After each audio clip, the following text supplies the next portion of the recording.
Have you ever trusted someone with all your heart, only to later realize they were nothing like the person they pretended to be? That sinking feeling, the betrayal, the emptiness, it can feel like the ground has been pulled from under you. You replay the conversations, the smiles, the promises, and wonder, how did I not see it? How could I have been so blind? That pain lingers not only because of what they did, but because it makes you question your own vision. It shakes your trust in others, and worse, your trust in yourself. Carl Jung understood this pain. He believed that behind every polished smile and every convincing story, there are subtle cracks, tiny signs of who a person truly is. Words can be rehearsed, masks can be crafted, but habits always reveal the truth. It's like looking into an old mirror, stained and scratched. You can still see a reflection, but it's blurred, uncertain. No matter how hard you focus, the image feels unreliable. That's what it's like trying to know someone based only on what they say. But if you pay attention, there are always small behaviors that cut through the fog and show what's real. We've all seen the mask slip for just a second. Maybe it was the way someone's voice tightened when challenged. Maybe it was how they treated a stranger when they thought no one was watching. Or maybe it was the silence that followed a question they didn't want to answer. These details, the ones most people dismiss, are the clues Jung believed matter most. And maybe you felt the cost of missing those clues. You trusted someone who promised to stay, only to vanish when you needed them most. You invested years in a relationship or job, only to realize it was built on illusion. The cost of not seeing can be devastating. Time lost, energy drained, heart broken. Yet there is hope, because once you know what to look for, you can protect your heart without closing it. You can recognize truth without drowning in suspicion. Jung's message wasn't meant to make us paranoid. It was meant to free us, to teach us that the psyche is always speaking, even when the mouth stays silent. If we learn to listen, not just the words, but the habits, we begin to see people as they are, not as they pretend to be. But here's the trap. Most of us are so caught up in our own anxiety that we miss the obvious. We want to believe the story. We want it to be true. So we ignore the discomfort, the gut feeling, the subtle mismatch. Yet something inside whispers, this isn't right. And maybe you're wondering, what exactly are those habits? How do I know I'm not imagining things? That's the beauty of Jung's insight. It's simple, almost too simple to believe. You don't need to be a psychologist. All you need is awareness and courage, because the mask can lie, but the habits never do. Jung said there are only two small habits that never lie, and they expose the true nature of every person you meet. The truth is, Jung believed that what confuses us most in relationships isn't always the big lies, but the subtle game between two parts of the psyche, the persona and the shadow. The persona is the mask we wear to survive in society. It's the polished smile you give at work when you're exhausted inside.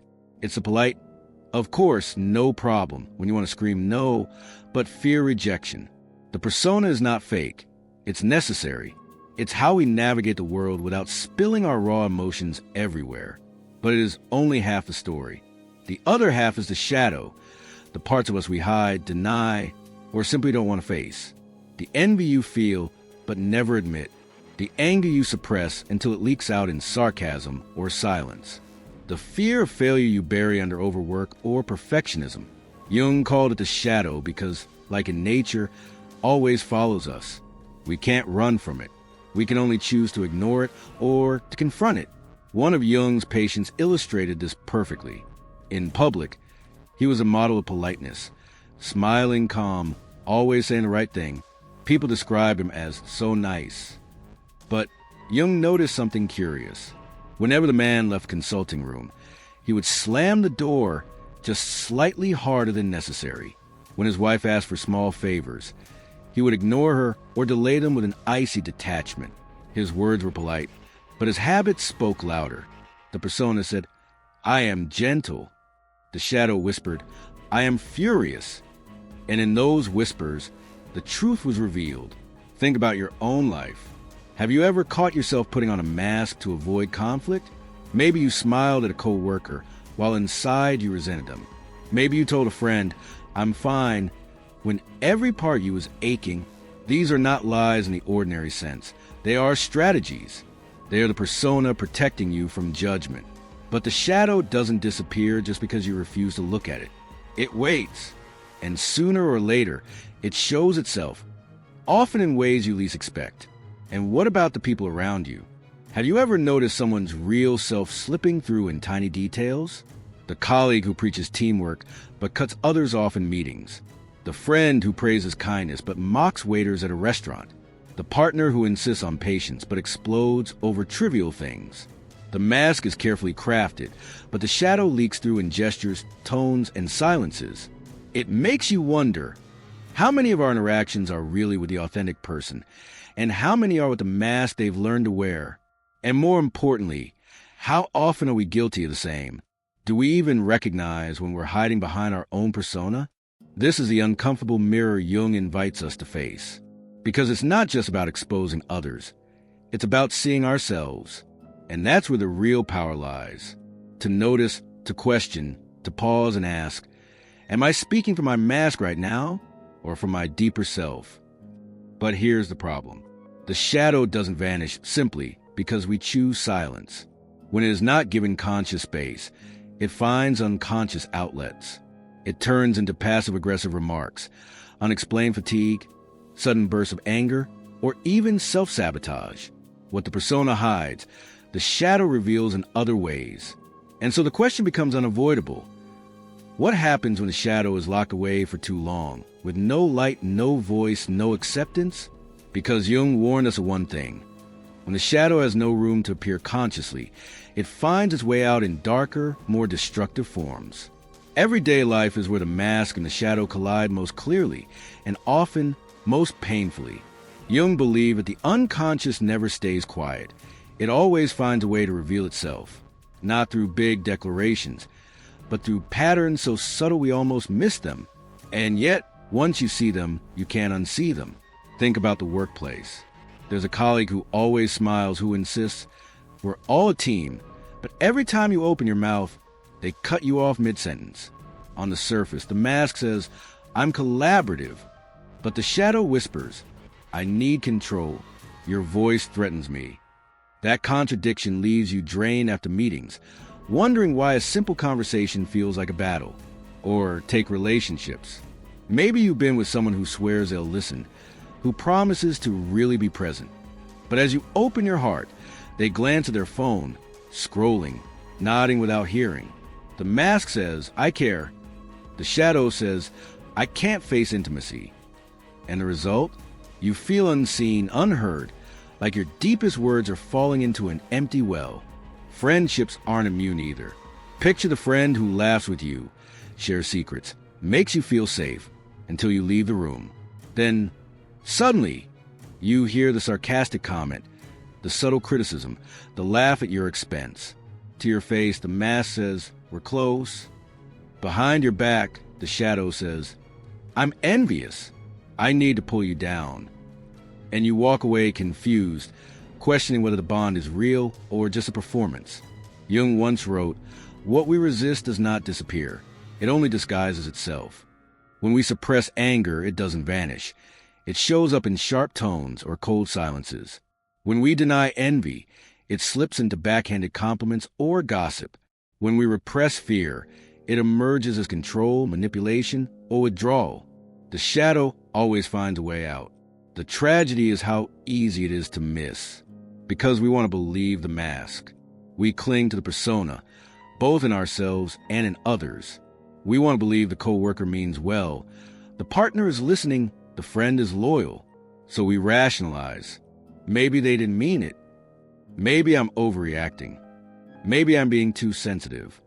But deep down, something aches, because the soul recognizes truth faster than the mind admits. And if we keep ignoring those small signs, the cost builds silently. One day you realize you're exhausted at work, but can't name why. You feel lonely in a relationship that looks perfect on the outside.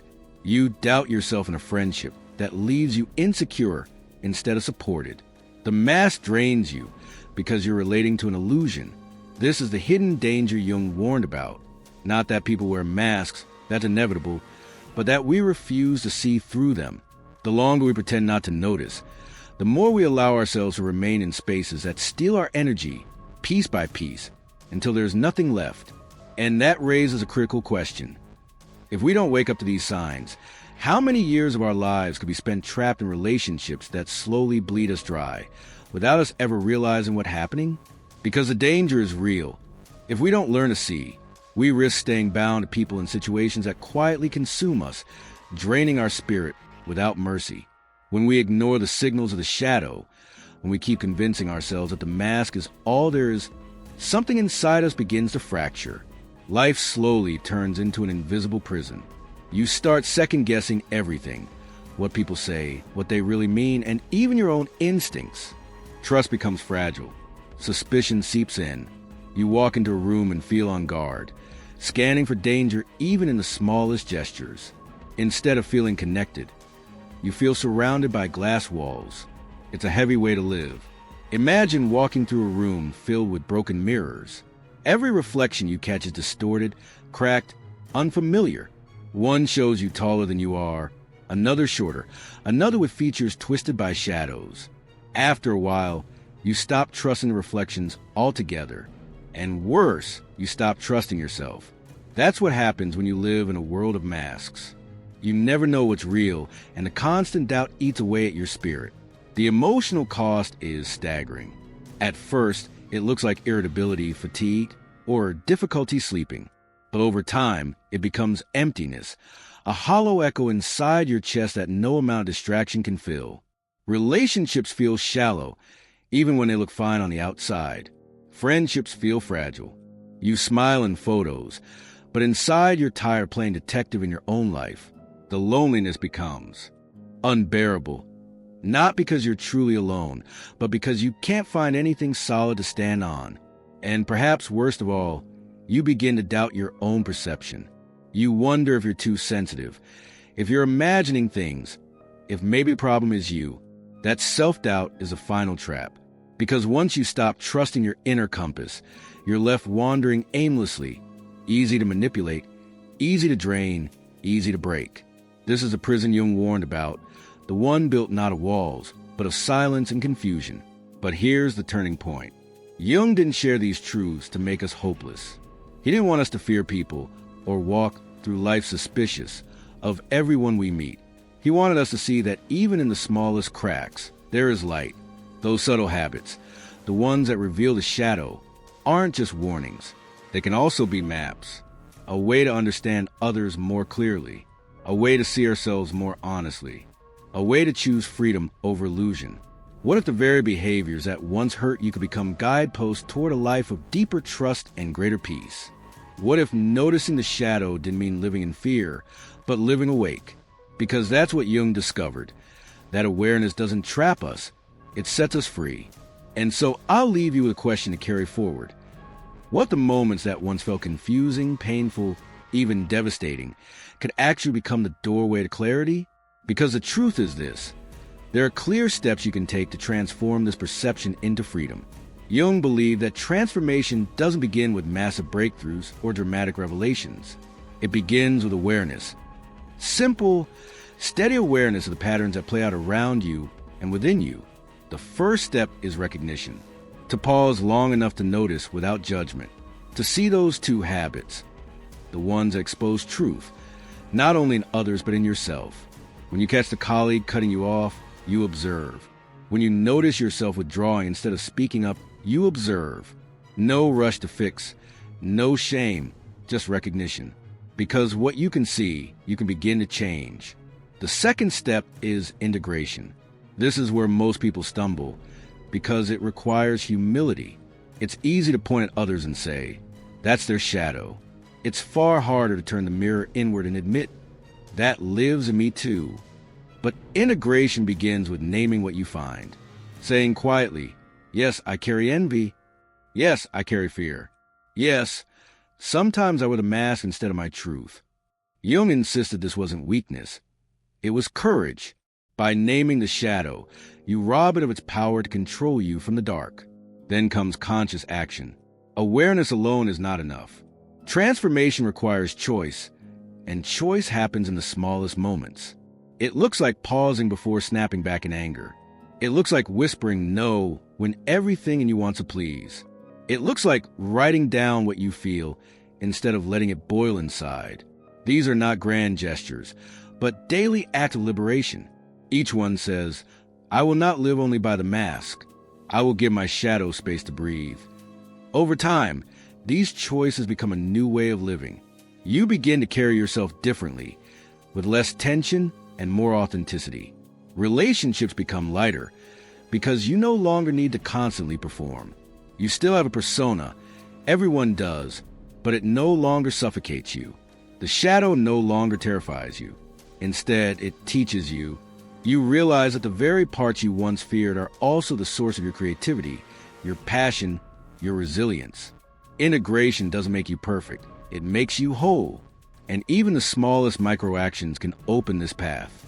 Silencing your phone for 5 minutes when someone is speaking, so you can truly listen.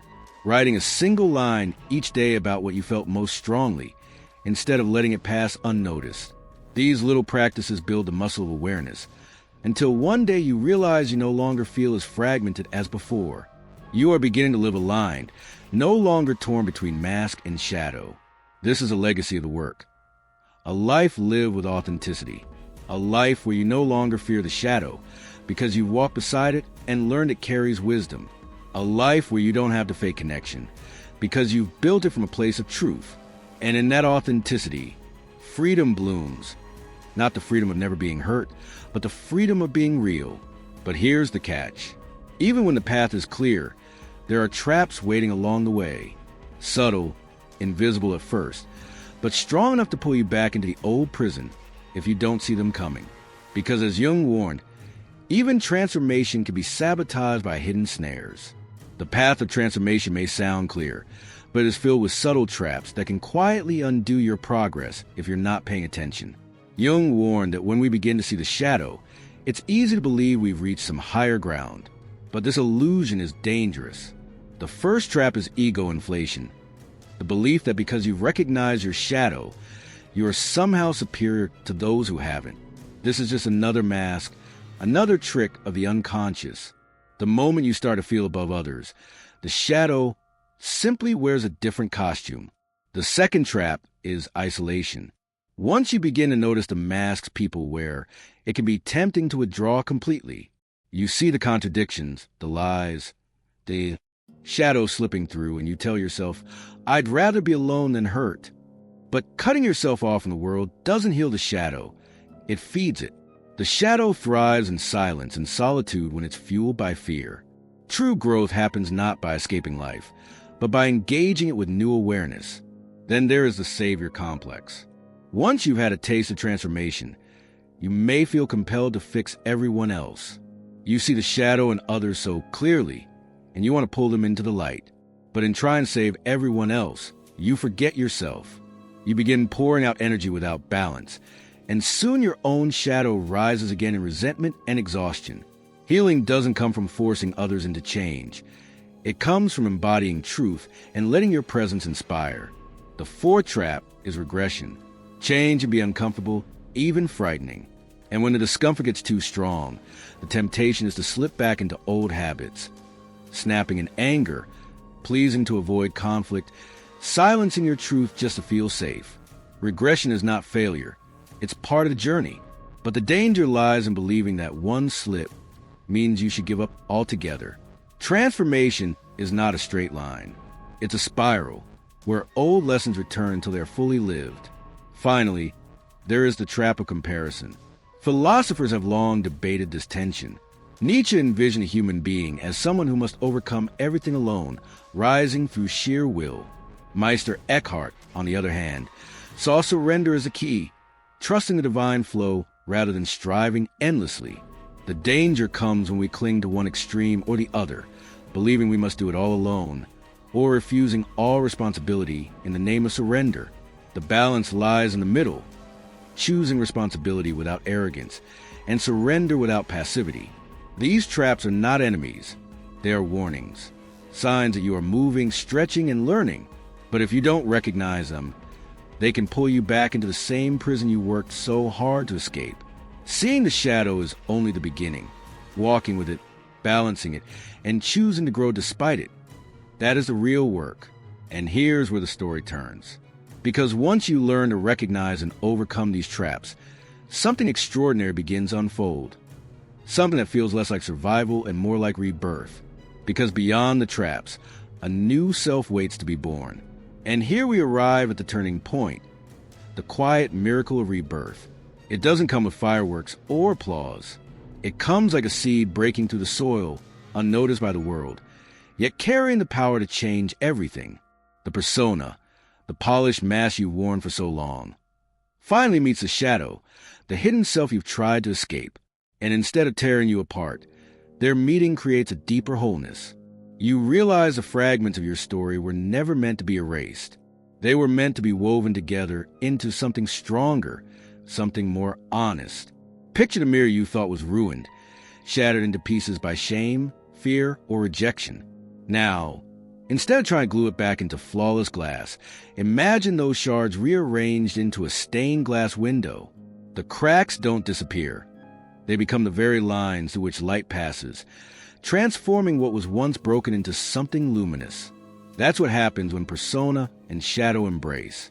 The wounds remain, but instead of hiding them, you let the light shine through them.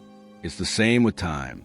Maybe you felt like your life has been stuck, like a clock that stopped ticking years ago after heartbreak, betrayal, or failure.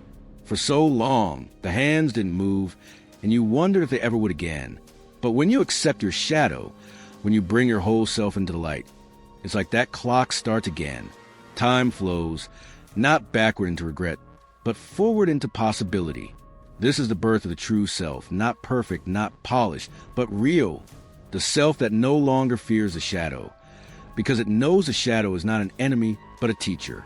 The self that no longer hides behind masks, because it's found the courage to be seen as it is. And in that moment, you understand, freedom was never about escaping pain. Freedom is about embracing your truth, cracks and all, and allowing light to flow through them.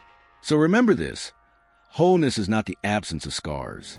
It's a decision to let those scars tell a story of survival, courage, and transformation. The mirror may be broken, but it reflects more beauty now than it ever did when it was flawless. The truth appears in the small gestures that cannot be faked. And if this message spoke to you, I invite you to take a step. Write in the comments, I choose to live with authenticity. Let that declaration be your seed breaking through the soil. And if you feel ready to go deeper, watch the next video I prepare for you, where we'll explore how to integrate your shadow without fear and step into the freedom of a life lived whole.